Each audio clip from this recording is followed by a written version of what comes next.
আল্লাহর নবী গো, আমি জানি একটা আপনার নবী, আপনি হলেন দয়ার নবী, দয়ার হাবিব। আপনি যদি আল্লাহর দরবারে দোয়া করেন, আল্লাহ রাব্বুল আলামিন আপনার দোয়াকে কবুল করবেন, রদ করবেন না। নবী গো, বড় আশা নিয়ে আপনার কাছে এসেছে গো নবীজি, একটু আপনি আমার জন্য দোয়া করে দেন। কারণ আল্লাহর কাছে আপনি যদি দোয়া করেন, আল্লাহ রাব্বুল আলামিন আপনার দোয়া কবুল করবেন, আল্লাহ আপনার দোয়াকে রদ করবেন না। এবার নবী বলছেন, কি দোয়া করব তোমার জন্য? এবার সেই মহিলা বলছেন, নবী গো, আল্লাহ আমাকে মির্গির বেমার দিয়েছে, আমার কাছে মির্গির রোগ আছে, আমার কাছে মির্গির অসুখ আছে, আমি একটা মির্গিওয়ালি পেশেন্ট। নবী গো, আমি আগুন বুঝি না, পানি বুঝি না, লোকজন বুঝি না, যখন মন তখন আমার বেমারিটা চালু হয়ে যায়। একটু আপনি আল্লাহর দরবারে দোয়া করে দেন, আল্লাহ যেন আমার রোগটাকে ভালো করে দেয়, আল্লাহ যেন আমার মুসিবতটাকে ভালো করে দেয়, আল্লাহ যেন এই বেমারি থেকে আমাকে নাজাত দিয়ে দেয়। আপনারাও আমরাও মসজিদে ইমাম সাহেবকে বলি, ইমাম সাহেব একটু দোয়া করে দেন না, আমার বাপ কে অমুক তমুক মুসিবতে আছে, করি না?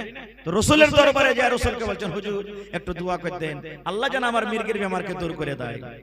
এবার নবীজি কি বলছেন, রে আল্লাহর বান্দি, দোয়া করতে তুমি বলেছো, আল্লাহর দরবারে দোয়া করবো রে বান্দি, হয়তো আল্লাহ আমার দোয়া কবুল করবে, তুমি ভালো হয়ে যাইবে।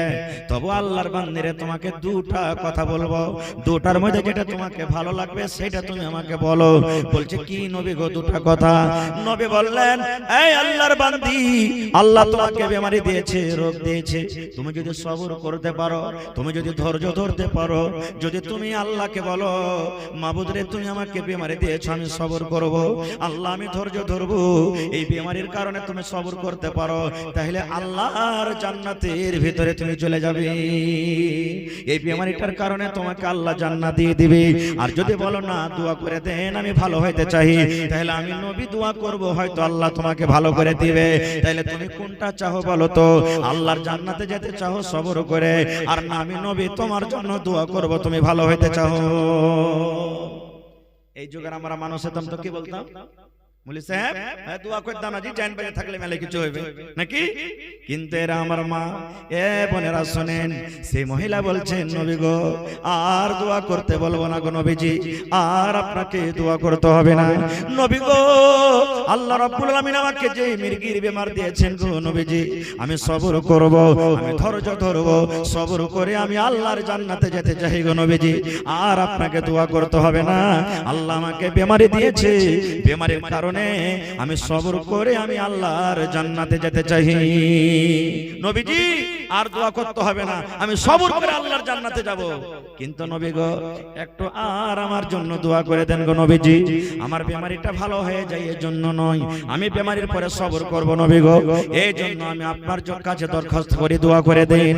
আমি একটা মহিলা মানুষ, আমি একটা নারী মানুষ গো নবীজি, আমি যখন বেমারি হালাতে থাকি, আমার কাছে যখন বেমারিটা আসে, তখন আমার হুঁশ বুদ্ধি সব হারিয়ে যায়, হারাই না, জ্ঞান হারিয়ে যায়, আমার দাঁতে মুতি লেগে যায় নবী গো, আমি তখন বুঝতে পারি না যে আমার মাথাতে কাপড় আছে কিনা, আমার সিনাতে কাপড় আছে কিনা, আমার পেটে কাপড় আছে কিনা, আমি পর্দা সিলাই আছে কি বেপর্দায় আছে আমি জানি না, আমি মানুষের পাঞ্জরে বেহুশ হয়েছি কি অমানুষের পাঞ্জরে বেহুশ হয়েছি, আমি আগুনের পড়ে পড়েছি কি আমি এমনি পড়েছি, আমি পানিতে পড়েছি কি কোন জায়গাতে পড়েছি, আমি বুঝতে পারি না নবী গো, আমার হুঁশ বুদ্ধি সব হারিয়ে যায়। নবী গো, আমাকে পর্দা করে থাকতে হবে, একটা মহিলা মানুষ।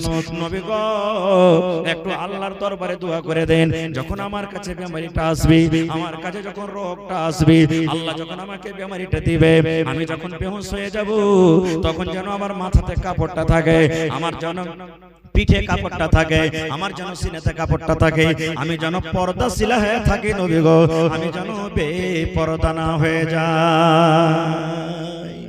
সুবহানাল্লাহ। এ ভাইরা মায়েরা খালারা, একটা পর্দা করার জন্য একজন মহিলা রাসূল কাছে বলছেন, হুজুর দোয়া করেন যেন আমি বেপরদা হয়ে যাই। আর আজকালকার মা খালারা পর্দার গর্দা উড়িয়ে দিয়েছে, দেয়নি? দিয়েছেন না দেয়নি? সুবহানাল্লাহ। এই আমার মায়েরা খালারা, আল্লাহর নবী বলেছেন যে মা, যদি কোনো মহিলা, যদি কোনো নারী, যদি কোনো মা, যদি কোনো বোন বেঁচে থাকা কালে চারখানা জীবনে কাম করতে পারে গে মা, আল্লাহ রাব্বুল আলামিন জান্নাতের 8খানা দুয়ার তাদের জন্য খুলে দিবেন। কিয়ামতের দিন আল্লাহ ডাকবেন, বান্দিরে 8টা দরজা তোমাদের জন্য খুলে দিলাম, এসো এসো এসো এসো। জান্নাতের ভিতরে যেই দরজা দিয়েছে তুমি জান্নাতের ভিতরে চলে যাও। কয়খান কাম করতে হবে? কয়টা? মাত্র 4টা কাম গে মা। এই আমার আলীনগর বাদালপুর গ্রামের মায়েরা খালারা শুনেন, জীবনে বেঁচে থাকা কালে 4 কাম করবেন, আল্লাহর জান্নাত আপনার জন্য রেডি হয়ে আছে। একবারই সহজ। পুরুষের জন্য আপনাকে গরমা ধানের ভেঙে যেতে হবে না, পুরুষের মতো আপনাকে কৈদল চালাইতে হবে না, পুরুষের মতন আপনাকে বর্ষার দিনে কাম করতে যেতে হবে না। আপনি বাড়ির মহিলা, বাড়িতে থাকেন, পুরুষের খেদমত করেন, আর ছেলে মেয়ে দেখাশোনা করেন, স্বামীর মালের হেফাজত করেন, আর 4 ঘন্টা মাত্র জীবনে কাজ করেন, আল্লাহ আপনার জন্য জান্নাত রেডি করে দিয়েছে। কি কি 4 খান কাজ? 1 নম্বরে নবী বলেছেন, আল মারআতু ইযা সাল্লাত খামসাহা, যদি কোনো মা 5 ওয়াক্তের নামাজ পড়িতে পারেন। 1 নম্বর কাজ, 1 নম্বর কাজ গে মা, 5 ওয়াক্তের নামাজ পড়িতে হবে। কিন্তু হায়রে আফসোসের কথা, কত মা খালা বোন এমন আছে, নামাজ কি জিনিস, নামাজ কাকে বলে, নামাজ কি জিনিস এখন পর্যন্ত বোঝে না। নমাজই বুঝে না। কত বহিন মা খালা এমন আছে যে সূরাতুল ফাতিহা পর্যন্ত জানে না এখন, এরকম আছে। এই যুগেকার যারা বহিন বেটি আছে তারা মেলায় কিছু শিখছে আল্লাহর রহমতে, মাদ্রাসাতে স্কুলে পড়ে লেখে মেলায় কিছু শিখেছে, কিন্তু এখনো হয়তো 30 বছর 40 বছর 50 বছরকার আগেকার যেগুলা মহিলা আছে এখনো কিন্তু কিচ্ছু জানে না। ভাইদের মতো আছে, এটা লয় যে ভাইরা জানে না, ওরাও আছে, মেলাই ভাই এমন আছে যে জানে না কিন্তু শিখারও চেষ্টা করবে না। ভাই রে, যেদিন কিয়ামত কায়েম হবে, হাসরের ময়দান হবে, নবী বলেছেন আল্লাহ রাব্বুল আলামিন সমস্ত মানুষের হিসাব নেবেন। ওই কিয়ামতের দিন সমস্ত আমলের মধ্যে আল্লাহ তাবারক ওয়া তাআলা যে জিনিসটার হিসাব নেবে রে বন্ধু, সেটা হলো নামাজ, সেটা হলো নামাজ, সেটা হলো নামাজ, সেটা হলো নামাজ।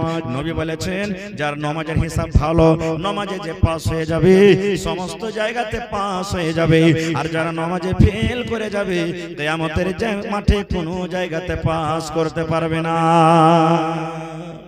এত বড় নামাজটা ইবাদত, এত বড় ইবাদত। ভাই, সৌদি আরবের বাজ ওলামার ফতোয়া আছে, জানেন কি? যদি আপনাকে বলি তো হয়তো মাথাতে আগুন লেগে যাবে। ওলামায়ে কেরামের ফতোয়া আছে, সৌদি আরবের বাজ ওলামার ফতোয়া, যে স্বামী স্ত্রী বিয়ে হয়েছে, বিয়ে পর যদি স্ত্রীটা নামাজ না পড়ে আর পুরুষটা নামাজ পড়ছে, তারকে তালাক হয়ে যাবে। তালাক হয়ে গেল। ইয়া পুরুষটা নামাজ পড়ছে, মেয়ে লোকটা যদি নামাজ না পড়ে তার তালাক হয়ে যাবে। তালাক হয়ে যাবে। সুবহানাল্লাহ। খালি মুখে তালাক দিলে তালাক হবে না। এবার আপনি বলেন নামাজটা কত বড় পাওয়ারফুল ইবাদত, যে নামাজ না পড়তে গেলে তালাক হয়ে যাবে স্ত্রী। সুবহানাল্লাহ। আর আজকে আমরা মুসলমান, এই যে কয়েকদিন আগে ফেসবুকে একটা ভিডিও আরবিতে ঘুরছিল, উনি বলছেন আরবি ভাষাতে যে নামাজ পড়ে না মানুষকে মার্ডার করার থেকে বড় গুনাহ করছে, নামাজ পড়ে না জিনা করার থেকে বড় গুনাহ করছে, নামাজ পড়ে না সুবহানাল্লাহ সুদ খাওয়ার থেকে বড় গুনাহ করছে। মানে নামাজটা একটা এমন ইবাদত যে যারা নামাজ পড়ে না সমস্ত গুনাহ থেকে বড় আমল করছে। নামাজটা এত বড় ইবাদত। কিন্তু ভাই মুসলমান, আজকে আমরা রমজান মাসও কত ভাই দেখবেন শুধু মাগরিবের নামাজ খানটা পড়িতে যাব, মাগরিবের সময় তো মসজিদে আটে না, বাকি টাইম আর নাই। কত ভাই তেমন আছে এই রমজান মাস খানটা তো নামাজ পড়বে, আর যেদিন 30 রোজা পুরা হয়ে গেল ঈদের নামাজ পড়াইছে, সুন্দর একটা লইয়া চকচকা রুমালে বাঁধবে নামাজকে, আর বাইন্দার করে কবে তোকে গেটে লটকে থনু আল্লাহ বাঁচিয়ে থেকে 1 বছর বাদ তো খাইছে ফের খুলবে। আছে না? নেই? কত ভাই আছে। ভাই রে, নামাজটা একটা এত বড় ইবাদত, আল্লাহুস সামাদ। আমি আপনি যেদিন মরে যাব সেদিন নামাজের জরুরি আছে না? নাই? আছে না? নাই? কোন নামাজ এটা? কোন নামাজ? যেদিন মরে যাব আমি আপনি, ওই নামাজ না হইলে আমাকে আপনাকে দফনই করবে। সুবহানাল্লাহ। জানাজার নামাজ, এতটি লোক বসে আছেন, সুবহানাল্লাহ। সব কথা রেকর্ড হয়েছে, কাল শুনতে পাবেন আপনারা ইউটিউবে। এটা ছোট জালসা মনে করিয়েন না, খুব দামি কথা হয়েছে। কোনদিন জিজ্ঞাসা করেছি হাজী মাওলানা জানাজা কেমন করে পড়িতে হবে? একটা আখরি নামাজ পড়ে বিদায় করব। একটা বাপ যখন বেটির বিয়ে দেয় কত কান্দি আমরা। বেটি এক বাড়ি থেকে অন্য বাড়ি যায়, বেটিও কান্দে, মার গলা ধরে, ভাইয়ের গলা ধরে, চাচার গলা ধরে, কত কান্দে। কেন? আমি বাপের বাড়িতে এতদিন থাকলাম, ভাইয়ের বাড়িতে থাকলাম, পরের বাড়িতে যাব, আমার স্বামীটা কেমন হবে, আমার শ্বশুর কেমন হবে, শাশুড়ি কেমন হবে, ননদ কেমন হবে, দেওর কেমন হবে, কত রকম মনে ব্যথা নিয়ে কান্দে। কিন্তু মুসলমান রে, আমি আপনি যখন মরে যাব রে বন্ধু, ছেলেরা কাঁদবে 1 ঘন্টা 2 ঘন্টার জন্য, ছেলেরা কাঁদবে 1 দিন 2 দিনের জন্য, বাড়িতে মা আছে কাঁদবে 1 দিন 2 দিনের জন্য, বাড়িতে বিবি আছে 1 মাস 2 মাস 3 মাস 4 মাস পর্যন্ত কাঁদবে। কিন্তু মুসলমান রে, জীবনের যদি আমলটা ঠিক না হয় রে বন্ধু, জীবনের আমলটা যদি আমরা ঠিক করে না যাই, কবরে আমরা সারা জীবনের মতন কাঁদবো। আজকে যে ছেলের জন্য নামাজকে আপনি কাজা করেন, যে স্ত্রীর জন্য আপনি নামাজটাকে ছেড়ে দিলেন, যে বেটির জন্য মসজিদে যেতে পারলেন না, যেদিন আপনি মরে যাব, যখন আপনাকে আমাকে দফন করবে, কবরে যখন আমাকে আপনাকে রাখা হবে, জানাজা পড়ার পর যখন কবরে রাখা হবে, একটাই দোয়া পড়বেন। দোয়া পড়ো যে কি দোয়া? বিসমিল্লাহি ওয়া আলা মিল্লাতি রাসূলিল্লাহি সাল্লাল্লাহু আলাইহি ওয়াসাল্লাম। নাকি কবরে নামার তো এটাই না? এবার নামিয়ে দিবে। নামার সময়তে ছেলে কি বলবে, নামার সময়তে বেটি কি বলবে, নামার সময়তে গ্রামের লোক কি বলবে, নামার সময়তে ভাতিজা কি বলবে। তাই কবি নিজের ভাষাতে বলছেন, কাহা আহবাব নে দফন কে ওয়াক্ত अब हम वहाँ का हाल क्या जाने, लिहाज तक आपकी ताजीम कर दे, आगे आपके अमाल जाने। কি বলবেন? কাহা আহবাব নে, ছেলে মেয়েরা বলবে, रिश्तेदार বলবে, কাহা আহবাব নে अब हम वहाँ का हाल क्या जाने, কবরের হাল কি জানি আমরা জানি না রে। लिहाज तक आपकी ताजीम कर दी, कबर तक তোকে নামিয়ে দোনো তোর ইজ্জত করে দেন, আগে आपके अमाल जाने, আগে এখন তুই জানিস আর তোর আমল জানে। মুসলমান রে, শুধু তা নয় রে ভাই, আল্লাহর নবী বলেছেন, যখন 3 খাবল করে মাটি দিয়ে আপনি বাড়ির দিকে রওনা হয়ে যাবেন, আপনার বাড়ি থেকে যখন যাওয়ার সময় হয়ে যাবে, আল্লাহর রাসূল বলেছেন, সঙ্গে সঙ্গে আল্লাহর 2টা ফেরেশতা কবরের মধ্যে চলে আসবে রে ভাই। ওই কবরের মধ্যে আসা পর ওই যাকে কবরে রাখা হলো, ওই মাইয়াতটা আপনি যে হাঁটছেন, আপনার জুতার আওয়াজ, আপনার চপ্পলের আওয়াজ ওখানে শুনতে পাবে। এই যে আমাকে দফন করে চলে গেল, ওই গ্রামের লোকেরা চলে গেল, আমার ছেলেরা চলে গেল, ওই দেখো মন্ডল সর্দারেরা চলে গেল, ও কিন্তু চপ্পল জুতার আওয়াজটা শুনতে পাবে। এরকম শুনতে না শুনতে কবরের মধ্যে 2টা ফেরেশতা আসবেন। 2টা ফেরেশতা আসার পর আমাকে আপনাকে কবরের ভিতরে উঠিয়ে বসাবেন। কবরে উঠিয়ে বসার পর ওরে আল্লাহ 3খানা কবরের মধ্যে সওয়াল করা হবে। কয়টা সওয়াল? আচ্ছা, আজকে যদি আমি আরবিতে আপনার সাথে কথা কই, আপনি বলতে পারবেন? বলতে পারবেন না। আরবিতে যদি আমরা কথা বলতে লাগে তো বলতে পারবো না। পারবো কি? কোরআন গালা মুখস্থি করে নিয়েছে, আরবিতে 2-4-10টা সূরা, কিন্তু কোরআনে মানে সবে বুঝি না। কিন্তু মুসলমান রে, যেমনই আমি মরে যাব, আপনি মরে যাবেন, কবরে যেমন রাখা হবে, ওখানে বাংলা ভাষা আর চলবে না, ওখানে ইংরেজি ভাষা আর চলবে না, ওখানে উর্দু ভাষা আর চলবে না, ওখানে নেপালি ভাষা চলবে না, ওখানে চাইনিজ ভাষা আর চলবে না। একটাই মাত্র কবরে ভাষা থাকবে, সেটা হলো আরবি ভাষা। সেই ফেরেশতা 2জন আমাকে আপনাকে কবরের মধ্যে উঠিয়ে বসাবেন। ওই সওয়াল গালা কিন্তু আগোটা আউট হয়ে গেছে, সওয়াল আগে আউট হয়ে গেছে। এখন আপনি ইমতান দিতে যাবেন, ইমতান পরীক্ষা দিয়ে দিলেন, পরে যদি দেখলেন সওয়াল আউট হয়ে গেছে, ওই ইমতানটাকে রদ করে দেওয়া হয় কি হয় না? আরে সওয়াল আউট হয়ে গেছে, এটা ক্যান্সেল ইমতান। কিন্তু মুসলমান 1400 বছর আগে মাত্র নবী 3টা সওয়ালকে আউট করে দিয়েছেন। যে 3টা সওয়ালের তৈরি আমাকে আপনাকে জীবন বেঁচে থাকা কালে করতে হবে। কি 3টা সওয়াল? শুধু সওয়াল আউট করেনি, নবীজি তার জীবনে জবাব দিয়ে গেছেন, সওয়ালের জবাব দিয়ে গেছেন। কি কি সওয়াল করা হবে? নবী বলেছেন বেটা ছেলে হোক কিংবা বেটি ছেলে হোক, নর হোক কিংবা নারী হোক, আল্লাহ রাসূল বলেছেন ওই ফেরেশতা দুটো আসবেন আর আসার পর কবরের ভিতরে উঠিয়া বসাবেন। উঠিয়া বসিয়া প্রথম সওয়াল করবে, এ আল্লাহর বান্দা রে আল্লাহর বান্দি, মান রাব্বুকা মান রাব্বুকা, তোমার রবকে, তুমি তোমার রবকে, তোমার মালিককে, তোমার পালনহারকে, মান রাব্বুকা তোমার রবকে। বেয়াদবি মাফ করবেন, এতটি লোক সামনে বসে আছেন, ধরেন আজকে কবর মনে করলেন বুঝার জন্য, মান রাব্বুকা, দেখি কে উত্তরটা দিবেন, যে আর উত্তর কি হবে? জি জোর করে বলেন।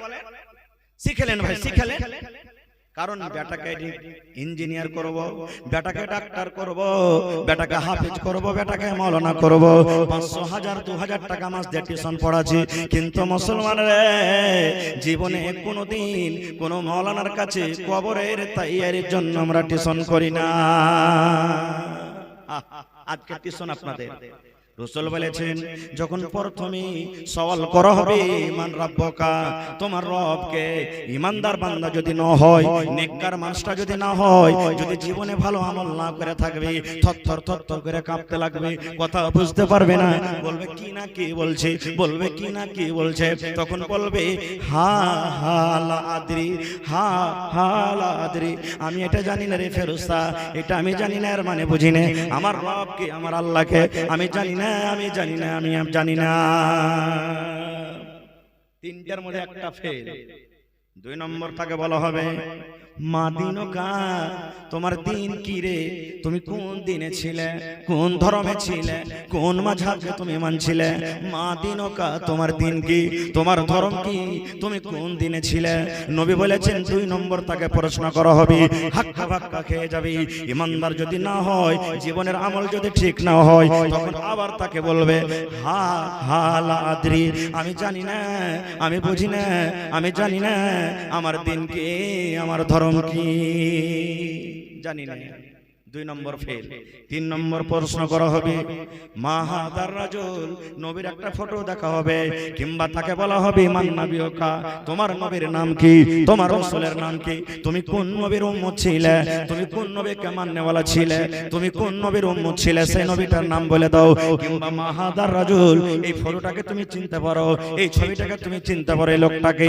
দয়ার রাসূল বলেছেন উম্মত রে, যদি লোকটা নেককার না হয়, গুনাহগার হয়, পাপী বান্দা হয়, 3 নম্বরে উত্তরে বলবে হা হা লা আদরি, আমি জানি না, আমি বুঝি না, এটাও আমি জানি না, আমার নবীর নাম কি, আমি কোন নবীর উম্মত, আমি এটাও জানি না। ওরে আল্লাহ, এবার শুনেন ভাই, রাসূল বলেছেন 3টা যখন ফেল করে যাবে, আল্লাহ রাব্বুল আলামিন গায়বী আওয়াজ থেকে বলবেন আসমান থেকে, রে আমার ফেরেশতা, এই আমার ফেরেশতারা শুন, এই আমার বান্দা কিংবা বান্দিটা মিথ্যা কথা বলেছে রে, ঝুট কথা বলেছে, আমি জানি না, আমি বুঝি না, আমি জানি না, মিথ্যা কথা বলেছে। এই ফেরেশতারা শুন, এই লোকটাকে আমি জ্ঞান দিয়েছিলাম, বুদ্ধি দিয়েছিলাম, দুনিয়াতে সব কিছু করে খেতে পেরেছি, দুনিয়াতে ডাক্তারি করে খেতে পেরেছি, দুনিয়াতে মাস্টারি করে খেতে পেরেছি, দুনিয়াতে কত কাজ করে খেতে পেরেছে রে, কিন্তু আমাকে চিনতে পারেনি, মিথ্যা কথা বলছে, ঝুট কথা বলছে, ঝুট কথা বলছে, আমাকে চেনার চেষ্টা করেনি, জানার চেষ্টা করেনি। এই জন্য ফেরেশতা রে, কবরকে তোমরা ছোট করে দাও, কবরকে ছোট করে দাও, কবরকে তোমরা ছোট করে দাও। এবার কবরটাকে ছোট করে দেওয়া হবে। আজকে আমরা 2.5 হাত 3 হাত চওড়া করি, আর লম্বাতে কত করি। রাসূল বলেছেন কবরকে বলা হবে, এরে কবর, তুই এই লোকটাকে এমন করে ধরে চাপ, এই লোকটাকে এমন করে ধরে চাপ, এই লোকটাকে এমন করে ধরে চাপ। রাসূল বলেছেন ওরে সুবহানাল্লাহ, এদিকে আর পাশ নিয়ে এদিকে চলে আসবে, এদিকে আর পাশ নিয়ে এদিকে চলে আসবে, আর লোকটা কথা হাওমা হাওমা হাওমা করে চিৎকার করবে। শুধু তা নয়, তা নয়, আল্লাহ রাব্বুল আলামিন বলবেন ফেরেশতারে, তার জন্য বিছানাটা বিছিয়ে দাও। কেমন বিছানা বিছাও? ফুলের বিছানা নয় রে, তোষকের বিছানা নয় রে, আগুনের বিছানাটা দিয়ে দাও, তার কবরের ভিতরে আগুনের বিছানাটা দিয়ে দাও। এবং আল্লাহ রাব্বুল আলামিন আরো বলবেন জাহান্নামের দুয়ার তার কবরের দিকে মুখ করে খুলে দাও, কবরের দিকে মুখ করে জাহান্নামের দুয়ারটা খুলে দাও। কতদিন কবরে জ্বলবে, কতদিন থাকবে? ইলা ইয়াউমিল কিয়ামা, কিয়ামত পর্যন্ত তার কবরে আযাব হতে থাকবে। নারে তাকবীর। এবারে গুনাহগার হয়ে গেল এটা কাজ, এবার যদি নেককার হয়, ইমানদার যদি হয়, তাকেও কিন্তু এই প্রশ্ন করা হবে, মান রাব্বুকা, তোমার রব কে রে, তোমার রব কে, তোমার পালনকর্তা কে। এবার রাসূল বলেছেন যদি লোকটা ইমানদার হয়, আল্লাহওয়ালা কিংবা আল্লাহওয়ালি হয়, সেই তখন উত্তরে বলবেন রব্বি আল্লাহ, রব্বি আল্লাহ, রব্বি আল্লাহ, আমার রব হলো আল্লাহ, আমার রব হলো আল্লাহ, আমার পালনকর্তা হলো আল্লাহ। একটা হয়ে গেল জয়। কত সোজা কথা যে ভাই। 2 নম্বরে বলবেন মা দিনুকা, তোমার দিন কি, তোমার ধর্ম কি। নেককার যদি হয় তো লোকটা বলবেন দিন ইসলাম, আমার দিন হলো ইসলাম, আমার ধর্ম হলো ইসলাম। দুটো হয়ে গেল। 3 নম্বরে তাকে বলবেন মান নবিয়কা, তোমার নবীর নাম কি, কোন নবীর তুমি উম্মত ছিলে। যদি নেককার দিনদার হয়, নবী বলবেন, সেই লোকটা বলবে যে রাসূলি মুহাম্মদ সাল্লাল্লাহু আলাইহি ওয়াসাল্লাম। এখন যে বললাম নবীর নামাজ কি পড়তে হবে, কই পড়লেন আপনারা, মুখ খুলে বলেন রাসূলি মুহাম্মদ সাল্লাল্লাহু আলাইহি ওয়াসাল্লাম, আমার নবীর নাম হলো মুহাম্মদ সাল্লাল্লাহু আলাইহি ওয়াসাল্লাম, আমি মুহাম্মদ সাল্লাল্লাহু আলাইহি ওয়াসাল্লামের হলাম উম্মত। 3টে জবাব যখন হিজবে, তখন ফেরেশতারা বলবেন এই নবীকে দেখেছো, বলছেন না। 2 চোখে দেখেছো নবীকে, বলছেন না। বলে তুমি কেমন করে জানো যে এটা নবীর নাম। তখন বলবেন ফেরেশতা রে, আমি মৌলবীর মুখে শুনেছি রে ফেরেশতা, আমি কিতাবের ভিতরে পড়েছি, আমি জালসা শুনেছি, মসজিদে খুতবাতে আমি শুনেছি, আমার নবী দে আমাদের নবীর নাম হলেন মুহাম্মদ সাল্লাল্লাহু আলাইহি ওয়াসাল্লাম। যখন এই জবাবটা হয়ে যাবে, আল্লাহ রাব্বুল আলামিন আকাশটাকে বলবেন ফেরেশতা রে, আমার এই বান্দা বান্দিকে আর প্রশ্ন করিস না রে ফেরেশতা, আর তাকে প্রশ্ন করিস না, আমি রাজি হয়ে গেলাম, আমি খুশি হয়ে গেলাম, আমি আল্লাহ রাজি হয়ে গেলাম। ফেরেশতা রে, আমার বান্দার জন্য একটা কাজ করে দাও। কেমন কাজ করে দাও? কবরটাকে বড় করে দাও, কবরটাকে কোষাদা করে দাও। কত বড় বড় করা হবে? দয়ার রাসূল বলেছেন এদিকে যার তার নজর যত দূর যাবে, সামনে তার চোখের নজর যত দূর যাবে, এদিকে সামনে যার চোখের নজর অত দূর যাবে, অত বড় কবরটাকে তুমি কোষাদা করে দাও। শুধু তা নয় রে ফেরেশতা, তার বিছানা বিছিয়ে দাও। কেমন বিছানা বিছাও? জান্নাতের বিছানা বিছিয়ে দাও, জান্নাতের বিছানা কবরে বিছিয়ে দাও। এবং ফেরেশতা রে, জান্নাতের দুয়ার, জান্নাতের গেট খুলে দাও, যেন জান্নাতের ভালো ভালো হাওয়া তার কবরের ভিতরে আছে। শুধু তা নয় রে ফেরেশতা, তারাকে বলে দাও নাওমুন কানাওমাতিল উরুস, নাওমুন কানাওমাতিল উরুস, শুতে যাও, শুতে থাকো কবরের ভিতরে, শুতে থাকো কবরের ভিতরে। কেমন করে শুতে থাকো? একটা বিয়ে যখন ছেলেরা করে, নতুন বউ নিয়ে যেদিন বাসর ঘরে চলে যায়, নতুন বউ নিয়ে যেদিন বাসের ঘরে চলে যায়, সেই দিন মা জাগাতে যাবে না, সেই দিন কোনো ভাইয়েরা জাগাতে যাবে না, সেই দিন কোনো গ্রামের লোকেরা জাগাতে যাবে না। সেই রাতটা কত আরামের রাত হয়, সেই রাতটা কত খুশির রাত হয়। রাসূল বলেছেন ওই বাসর ঘরের মতো তুমি কবরের ভিতরে শুতে যাও। কতদিন শুতে থাকবে? ইলা ইয়াউমিল কিয়ামা, আল্লাহ কথাকে বলবে কিয়ামত পর্যন্ত তুমি শুতে থাকো। এবার নেককার মানুষটা তখন বলবে আল্লাহ তাড়াতাড়ি করে কিয়ামত করে দাও, আল্লাহ, আল্লাহ তাড়াতাড়ি করে কিয়ামত করো, আল্লাহ তাড়াতাড়ি করে কিয়ামত করো। কেন করো? কিয়ামত হতে গেলে কবর থেকে বাড়িয়ে যাব, আর কিয়ামত হতে গেলে হিসাব কিতাব করে আল্লাহর জান্নাতে চলে যাব। কবরে যদি এত ভালো বিছানা পাই, কবরে যদি এত আরাম পাই, তাহলে আল্লাহর জান্নাতে কত আরাম পাবো। এই জন্য বলবেন আল্লাহ তাড়াতাড়ি করে তুমি কিয়ামত করে দাও। এবার গুনাহগার বলবে আল্লাহ রে কিয়ামত করিও না, আল্লাহ তুমি কিয়ামত করিও না, আল্লাহ কিয়ামত করিও না, আল্লাহ তুমি কিয়ামত করিও না। কেন? কবরে যদি এত শাস্তি হয়, কবরে যদি এত আযাব হয়, তাহলে জাহান্নামের ভিতরে কত আযাব হবে।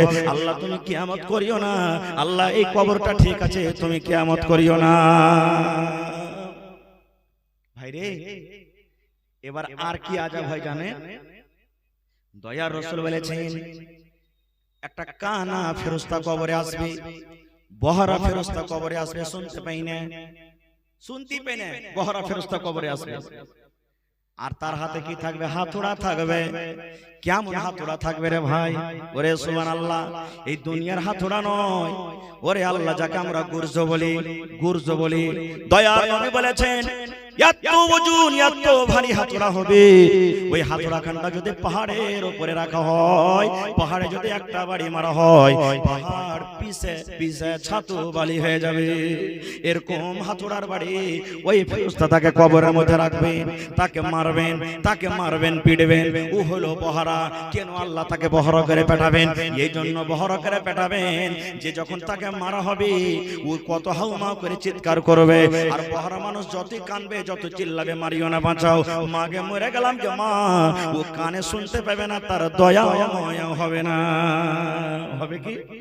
শুনতে পাবে না, তার দয়া হবে না, লাগলো ওকে পিটতে থাকবে। কতদিন পিটবে? কিয়ামত পর্যন্ত। আর একটা কথা বলি যুবক ভাইরাকে, কত ভাইকে দেখবেন পেশাব করতে যায় এখনো পানি লাইনে, মেলাই ভাই আছে পেশাব করতে যায় পানি লাইনে।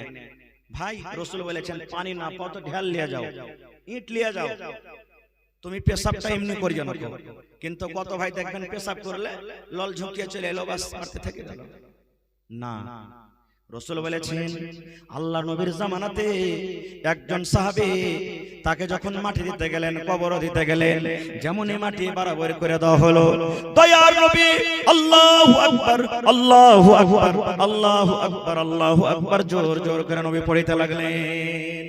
যেমনই মাটি দেওয়া হলো নবীজি জোর জোর করে আল্লাহু আকবার পড়তে লাগলেন। সাহাবায়ে কেরাম বলছেন ফাকাব্বারনা, আমরাও জোর জোর করে পড়তে লাগলাম নবীর দেখা দেখি। মাটি টাটি দেওয়া হয়ে গেল, তখন একজন সাহাবী বলছেন হুজুর ব্যাপারটা কি? আজ আপনি একটা আমল করলেন যেটা জীবনে কোনোদিন করেননি। বলছেন কি রে বাবা? বলছে মাটি দেওয়ার পর আপনি আল্লাহু আকবার জোর জোর করে এখানে পড়লেন। রাসূল বলছেন সাহাবী রে, এই জন্য আমি আল্লাহু আকবার পড়লাম রে বাবা। যখন লোকটাকে মাটি দেওয়া হলো, মাটি দেওয়ার পর তাকে কবরে এমন জোর করে চাপ দিয়েছে, কবরে এমন করে চেপেছে, এদিকের পাশে এদিকে গেছে, এদিকের পাশে এদিকে গেছে। তখন আমি আল্লাহু আকবার পড়লাম। যখন পড়তে লাগলাম তখন তার আযাবটা বন্ধ হয়ে গেল। সাহাবীরা বলছেন হুজুর এই লোকটাকে কেন এরকম আযাব দেওয়া হলো? এই লোকটাকে কেন এরকম শাস্তি দেওয়া হলো? দয়ার রাসূল বললেন সাহাবী রে, এই লোকটা এমন নেককার, এই লোকটা এমন দিনদার, এই লোকটা এমন পরেজগার, আজকে তার জানাজাতে ৭৭,০০০ ফেরেশতারা জানাজাতে শরীক হয়েছেন। শুধু তা নয় রে, লোকটা যখন মরলো আল্লাহ রাব্বুল আলামিনের আরশ পর্যন্ত কেঁপে উঠেছে। কিন্তু এত বড় শাস্তি কেন দেওয়া হলো? একটাই মাত্র গুনাহ, গুনাহটা হলো খুব ছোট, গুনাহটা হলো খুব বড়, কিন্তু বাঁচাটা হলো খুব আসান। চাইলে বাঁচতে পারতো। কেমন গুনাহটা? বলছেন নবী গো, গুনাহটা কেমন গো নবীজি? বলছে যখন পেশাব করতে বসতো, পেশাব করার সময়তে পেশাবের ছিটা থেকে বাঁচত না,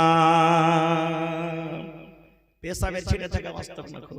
এবার আপনি বলেন ভাই মুসলমান, পেশাবের ছিটা থেকে না বাঁচার কারণে যদি এত বড় শাস্তি হয়, তাহলে আপনি যে পেশাব করে এলেন, পানি টানি কিচ্ছু নিলেন না, আপনার লুঙ্গিতে থাকলো, পায়জামাতে থাকলো, তাহলে হালাতটা কি হতে পারে? একটু বাঁচতে পারলেন না আপনি, একটু বাঁচতে পারলেন না গো ভাই মুসলমান। তাহলে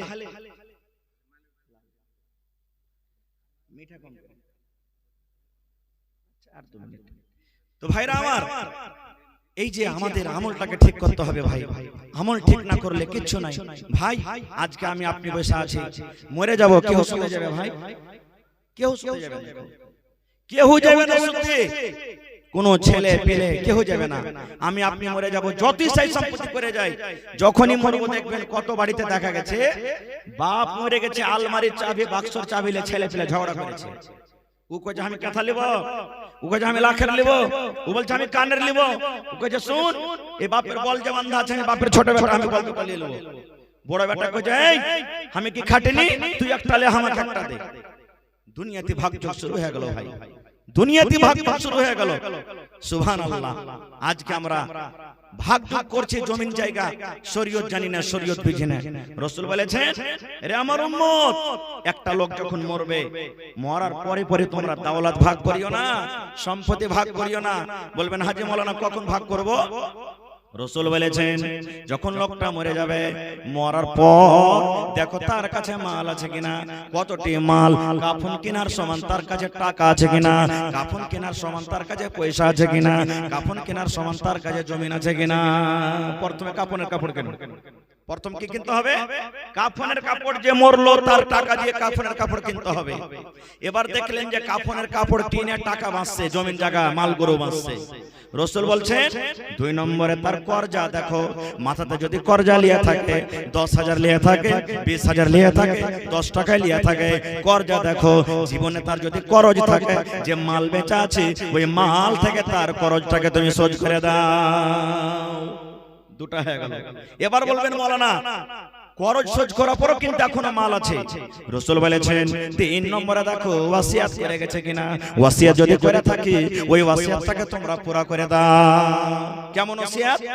কত লোক কয় না বেটারে মরে যাচ্ছে, 5,000 টাকা ওই লোকটাকে দিয়ে দিও, বা 2,000 টাকা ওই পোতাকে দিয়ে দিও, বা 3,000 টাকা অমুক লোককে দিয়ে দিও, মসজিদে দিয়ে দিও, মাদ্রাসাতে দিয়ে দিও। এরকম ওয়াসিয়াত যদি করে দেয় তো রাসূল বলছেন ওকে প্রথমে পুরা করো। 3 নম্বর হয়ে গেল।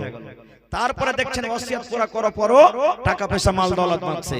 এবার রাসূল 4 নম্বরে বলছেন তখন 4 নম্বরে যে মাল তোমার বাবার বাঁচলো ওই মাল কোটা তোমরা ভাই বোন মিলে তখন তোমরা ভাগ করে নাও। তখন তোমরা ভাগ করতে যাও, আগে তোমরা লড়ালড়ি করিয়া রাখো। তো ভাই রে আমার মায়েরাকে বলবো, মা গে খালা গে বোন রে, আল্লাহ রাসূল বলেছেন গে মা যদি জীবনে বেঁচে থাকা কালে 4খানা কাম করতে পারেন গে মা, রাসূল বলেছেন কিয়ামতের দিন জান্নাতের 8খানা দুয়ার খোলা হবে, যেই দুয়ার দিয়ে ইচ্ছা জান্নাতের ভিতরে চলে যাবেন। তার মধ্যে 1 নম্বর আমি বললাম আলমার আতু ইদা সাল্লাত খামসাহা, যদি কোনো মা 5 ওয়াক্ত নামাজ পড়িতে পারে।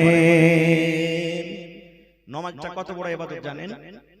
একটা হাদিস বলি আপনাদের সামনে, মাওলানা বসে আছেন জিজ্ঞাসা করবেন। আল্লাহ রাসূলের জামানাতে একটা সাহাবী দোকানদারি করতেন, যেমন আমরা দোকানদারি করি, দোকানদারি করতেন। এবার একটা মহিলা দোকানে সয়দা কিনতে গেছে, খাজুর বা কিছু কিনতে গেছে। তো যেমনই কিনতে গেছে তো সেই সাহাবী ধইরা সেই বেটি ছেলেটাকে চুমা খেয়ে নিয়েছে। বুখারী শরীফের হাদিস, মিশকাতে দেখবেন কিতাবুস সালাতের প্রথম হাদিস, চুমা খেয়ে নিয়েছে। এবার আমার আপনার মতন তো লয় যে গুনাহ করে দোনো ডাইন বাই দেখছি কি হতো দেখতে পেলেন না, না দেখতে পেলে যাক আলহামদুলিল্লাহ খুব ভালো হয়েছে। সেই সাহাবী ছিলেন, চুমা খাওয়া হয়ে গেল 9টা 10টা 11টা 12টার টাইম। ওরে আল্লাহ, সাহাবের ভিতরে বেচেনি শুরু হয়ে গেল। আল্লাহ করলাম তো করলাম কি, একটা পর বেটি ছেলেকে আমি চুমা খেয়ে নিলাম, একটা পর বেটি ছেলের গায়ে আমি হাত দিয়ে দিলাম, পর বেটি ছেলেকে আমি ধরে চুমা খেয়ে নিলাম। আল্লাহ আমার তো গুনাহ হয়ে গেল, পাপ হয়ে গেল। না না কি করব, কেউ দেখতে যদি না পায় আমার আল্লাহ দেখছেন। সেই সাহাবী দৌড়াতে দৌড়াতে দৌড়াতে দৌড়াতে নবীর দরবারে চলে গেলেন, দৌড়াতে দৌড়াতে রাসূলের দরবারে চলে গেলেন। নবীজি ভুল হয়ে গেছে। কি হয়েছে ভুল? বলছে নবী গো আমি একটা ওয়াপার বেটি ছেলেকে ধরে চুমা খেয়েছি গো নবীজি, এটা আমার ভুল হয়েছে, গুনাহ হয়েছে। ইয়ারই মধ্যে আজান হয়ে গেল, আল্লাহু আকবার আল্লাহু আকবার, জোহর আজান হয়ে গেল। এবার জোহর আজানের পর নামাজ শুরু হলো, নামাজ পড়লেন। নামাজের পর তখন সেই সাহাবী আবার বলছেন, ইয়া রাসূলুল্লাহ আমার দ্বারাতে ভুল হয়েছে নবী গো, আমার কোন রাস্তাটা আপনি বের করে দেন, আমাকে কি করতে হবে? রজম যদি করতে হয় আপনি আমাকে রজম করে দেন, পাথর দিয়ে মেরে মেরে মেরে আপনি আমাকে রজম করে দেন গো নবীজি, আমার দ্বারাতে ভুল হয়েছে। এবার নবী তখন তাকে বলছেন, হে আমার সাহাবী তুমি কি আমাদের সাথে নামাজ কি পড়লে না? তুমি কি আমাদের সাথে নামাজ পড়োনি? সেই সাহাবী বলছেন, জি নবীজি নামাজ তো পড়লাম। দয়াল নবী বললেন, সাহাবী রে নামাজ যখন পড়েছো আল্লাহ রাব্বুল আলামিন তোমার ব্যাপারে কোরআন নাযিল করে দিয়েছেন। আল্লাহ রাব্বুল আলামিন কোরআনে আয়াত দিয়ে দিলেন কি, ওয়াকিমিস সালাতা তারাফাইন নাহারি ওয়া যুলাফাম মিনাল লাইল ইন্নাল হাসানাত ইযহিবনাস সাইয়্যাত ওয়াকিমিস সালাতা তারাফাইন নাহারি ওয়া যুলাফাম মিনাল লাইল, রাতের দু কিনারে নামাজ আদায় করো, মানে 5 ওয়াক্তের নামাজ পড়ো। কেননা নামাজ একটা এমন ইবাদত, নামাজ একটা এমন ইবাদত, ইন্নাল হাসানাত ইযহিবনাস সাইয়্যাত, তুমি নামাজ পড়ে নেকি করবে, আর নেকি যখন করবে তোমার দ্বারাতে যে গুনাহ হয়েছে, আজাগর সাপ যেমন ছোট ছোট সাপকে ধরে খেয়ে লাই, এরকম তোমার নেকির কারণে ছোট ছোট গুনাহগালা শেষ হয়ে যাবে। যাও বাবা তুমি নামাজ পড়লে আল্লাহ তোমার এটা গুনাহ maaf করে দিবে, যাও। দেখলেন নামাজ কত বড় ইবাদত, নামাজের কারণে কি হয়ে গেল? মুসিবত আল্লাহ দূর করে দিলেন, এত বড় গুনাহ maaf হয়ে গেল। আর একটা আপনাকে বলি হাদিসের কথা, আল্লাহর নবী জামাতে বুখারী শরীফের হাদিস, জুরাইজ বলে একটা আবেদ ছিলেন, নেককার মানুষ। জুরাইজ বলে এক আবেদ ছিলেন, নেককার মানুষ।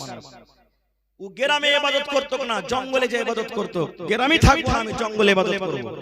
জঙ্গলে চলে যেতেন, জঙ্গলে ইবাদত করতেন। আস্তে আস্তে ইবাদত করতে করতে আল্লাহর এত প্রিয় ভালোবাসা বান্দা হলো যে কোনো মানুষকে যদি রোগ হতো ওর কাছে যে ঝাড়ফুঁক করতো তো ভালো হইতো, এরকম আল্লাহর পিয়ারা হইতে লাগলো। কিন্তু আপনারা বলেন তো একটা মানুষকে সবারই লেগে পিয়ারা হইতে পারবে? পিয়ারা হইতে পারবে না।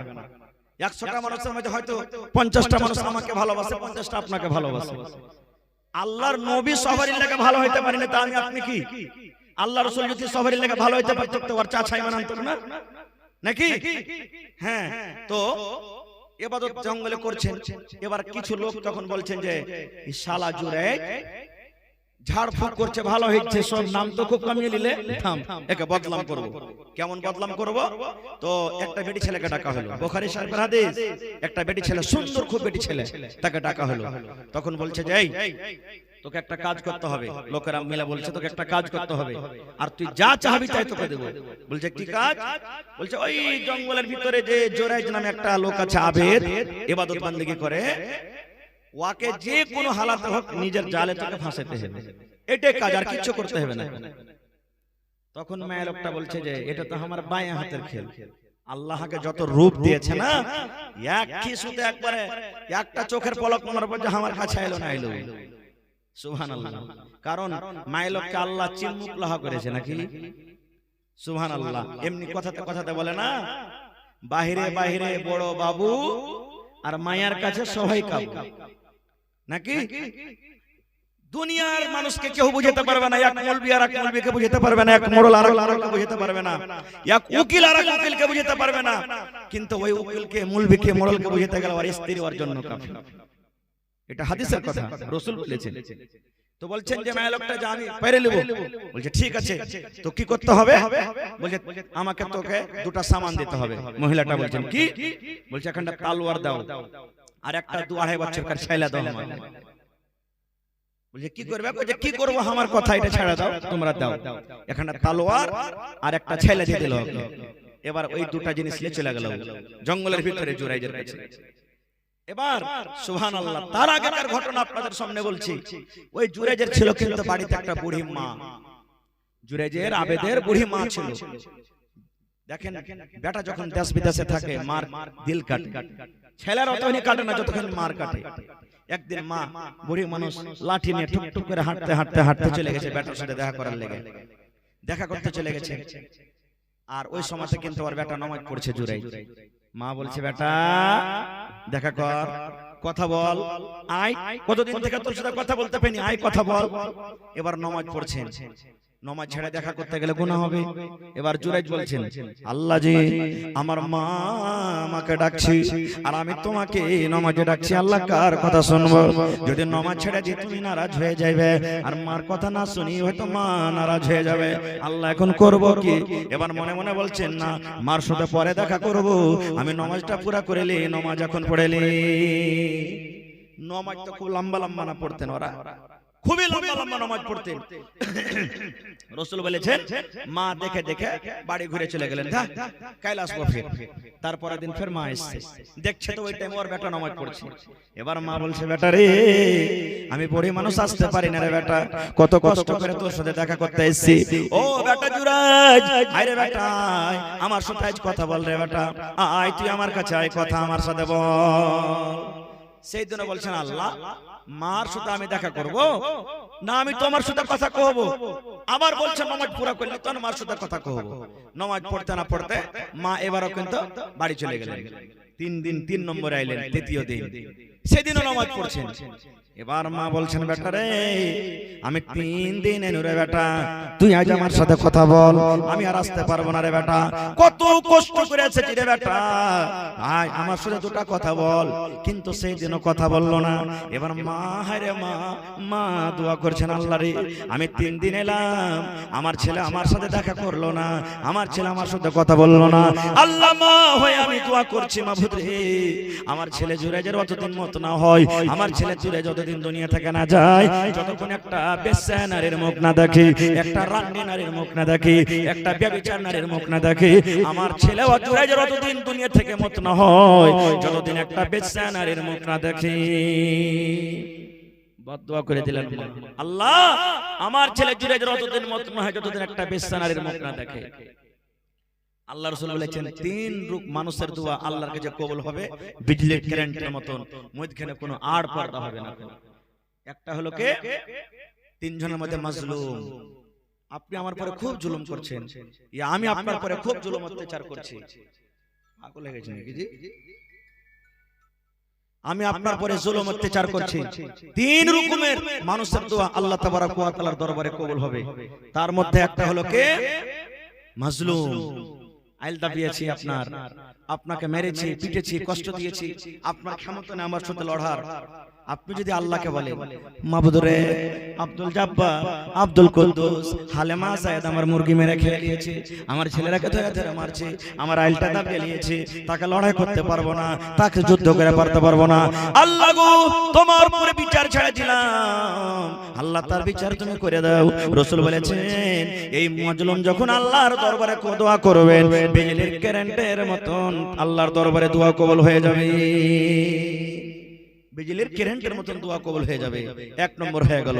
দুই নম্বরে রাসূল বলেছেন মা বাপ ছেলের জন্য যদি দোয়া করে, মেয়ের জন্য যদি দোয়া করে, দোয়াটা নেক কারো নেক হোক কিংবা বদ হোক, আল্লাহ রাব্বুল আলামিন তার দোয়াটাকে কবুল করবে। এই জন্য মা বাপকে বলবো কথাতে কথাতে খালি বদ দোয়া দিবেন না, একটু কিছু হবে না হবে, কত মা এমন আছে আঁচল পেতে পেতে দোয়া করবে, আল্লাহ রে আঁচল পেতে পেতে দোয়া করছে, আল্লাহ আমার ছেলেটাকে এরকম করে দাও, ওরকম করে দাও, একটু কিছু হবে না হবে। কত মা খালা বলেছে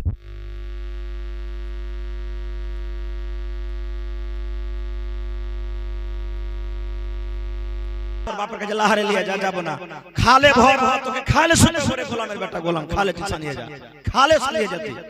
এই দেখেন খালে ভরে দিলেন। কত মায়েরা খালা এরকম ভাবে কথাতে কথাতে বদদুয়া দেয়। এবার রাসূল বলেছেন যে টাইমে তুমি বদদুয়া দিলে, ওই টাইম ঘন্টায় যদি দোয়া কবুল হওয়ার টাইম থাকে, তোমার ছেলে খালে নিয়ে যাবে, মরে যাবে তোমার ছেলে। যে ছেলের জন্য তুমি বদদুয়া করলে, ওই সময়টাই যদি দোয়া কবুল হওয়ার টাইম হয়, তাতে তোমার ছেলেটাকে দোয়া লেগে গেল।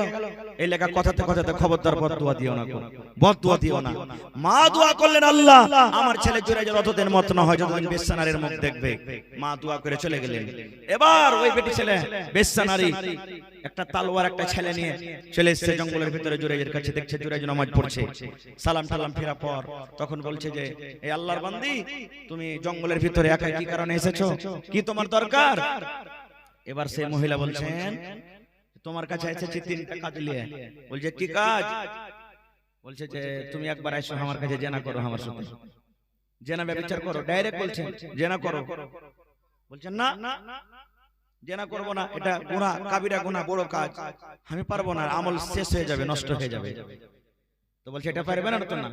তখন বলছে যে এক কাজ করো, এই তালোয়ার খানটা লাও আর লিয়ার করে ছেলেটাকে তুমি জবাই করে দাও। ওই 2-2.5 বছর যে ছেলে লেগেছিল ওই ছেলেটাকে জবাই করে দাও। কই ভাই এটা পারবো না করতে, একটা মাসুম বাচ্চাকে আমি কেমন করে মারবো? এটা আমার দ্বারা তো সম্ভব হলে করব না, ছেলেটা আমার কিছু করেনি, কেন তাকে মারবো? কই এটা করতে পারবে না তো না। বলছে এক কাম করো, শরাবের বোতল দিছে তাকে, এই লাও, এই শরাবের বোতল লাও, আল্লাহ তুমি শরাব পান করো। বলছে এটাও পারবো না করতে, আমি এটাও আমার দ্বারা তো সম্ভব নয়। তিনটা যখন ইনকার করে দিলে, তখন সেই বেটি ছেলেটা কি বলছেন জানেন? রে আল্লাহর বান্দা, এ জুরাইজ শুন রে আবেদ শুন, তিনটা তোকে অফার দিল রে আল্লাহর বান্দা, তিনটার মধ্যে একটাও যদি তুই না করিস, এই তালোয়ার দেখছিস, এই তালোয়ার দিয়ে আমি তোর গর্দানটাকে উড়িয়ে দিব, তোকে জবাই করে দিব রে, জবাই করে দিব। তিনটার মধ্যে তোকে একটাও করতে হবে, হয়তো তুই আমার সাথে একবার জেনা কর, জেনা যদি না করবি এই তালোয়ার নিয়ে ছেলেটাকে কেটে দে, এটাও যদি তুই করতে না পারবি, 3 নম্বরে এই শরাবের বোতল আছে, এই শরাব তুই পান করে লে, তিনটার মধ্যে তোকে একটাও করতে হবে রে, যদি একটাও করতে না পারিস এই তালোয়ার দিয়ে তোর গর্দানকে আমি ছেপে দেব। মজবুর হয়ে গেল আল্লাহ। কি হলো, কি করবো আল্লাহ এখন? হাতে তলোয়ারই তো জবাই করে দিবে। জান বাঁচানোর জন্য রাসূল বলেছেন, ও তখন ভাবা চিন্তা করতে লাগলো যে তিনটার মধ্যে কোনটা গুনাহ ছোট, কোনটা করব যে আমার গুনাহটা কম হবে, তার সাথে জেনা করব না শরাব পান করব আর না ছেলেটাকে জবাই করব, কোনটা আমার গুনাহ কম হবে। ভাবা চিন্তা করতে করতে তখন বলছেন, না, এই শরাব পান করাটাই ছোট গুনাহ হবে, কারণ কিছু পান করব পেটে যাবে, কিছু হয়তো বোতলে থাকবে, আল্লাহর কাছে তওবা ইস্তিগফার করব, আল্লাহ আমার গুনাহটাকে maaf করে দিবে। এই নিয়ত করে শরাব ঢক ঢক ঢক ঢক করে শরাব পান করে নিল। এবার আপনি বলেন, শরাব যেমনই মানুষ পান করবে নেশা লাগবে না লাগবে না? জোরে বলেন, শরাবে নেশা লাগে না লাগে না? শরাবে নেশা লেগে গেল, দিমাগ বুঝলে গেল। এবার কি বলছেন জানেন? এবার বেটি ছেলেটাকে বলছেন, রে আল্লাহর বান্দি, এসো এসো এসো এসো, এখন তোমার সাথে আমি একবার জেনা করব, আমি নিজের মনের আশাটাকে এখন পুরা করে নিব, এসো এসো তোমার সাথে আমি একবার জেনা করব। এবার রাসূল বলেছেন, সে আল্লাহর বান্দা আবেগ জোরে মনে মনে চিন্তা করতে লাগলো, আল্লাহ আমি যদি জেনা করি ওই মাসুম বাচ্চাটা দেখবে, কিয়ামতের দিন আমার খেলাফে হয়তো কেস দায়ের করে দিবে। এবার বলছেন, না না, তলোয়ার খান দাও, প্রথমে ছেলেটাকে আমি জবাই করে দিই, প্রথমে ছেলেটাকে আমি উড়িয়ে দিই। এবার তলোয়ার নিয়ে ওই ছেলেটাকে জবাই করে দেওয়া হলো, 3 নম্বরে তার সাথে জিনা ব্যভিচার করা হলো। এবার রাসূল বলছেন, ওরে আল্লাহ, ভাই আমার, আল্লাহ বাচ্চা রাখে, ইনশাআল্লাহ আমি পরে যে একটা কথা আছে আলোচনা করব।